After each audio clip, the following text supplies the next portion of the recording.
1970 Shelby GT500 was one of the most legendary muscle cars of its era, combining raw power, aggressive styling, and Carroll Shelby's high-performance engineering.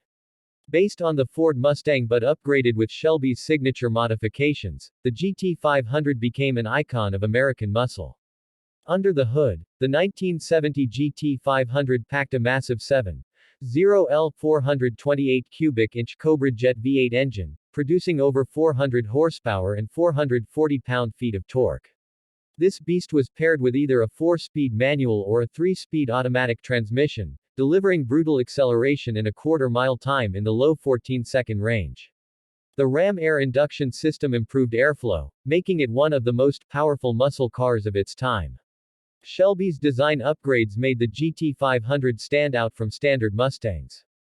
The extended fiberglass front end, functional hood scoops, and aggressive grille gave it a menacing presence. The wide racing stripes, signature Shelby badging, and distinctive rear end with sequential taillights made it instantly recognizable. It rode on 15-inch Magnum 500 wheels, wrapped in performance tires for maximum grip.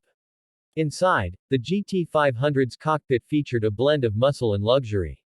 The wood-grain-trimmed dashboard, sport bucket seats, and a 3-spoke Shelby steering wheel provided a race-ready feel. A full set of performance gauges, including a 140 miles per hour speedometer and 8,000 revolutions per minute tachometer, ensured drivers stayed in control of all that power. On the streets, the Shelby GT500 was a dominant force. With its thundering exhaust note, tire-shredding power, and aggressive looks, it became a dream car for muscle car enthusiasts.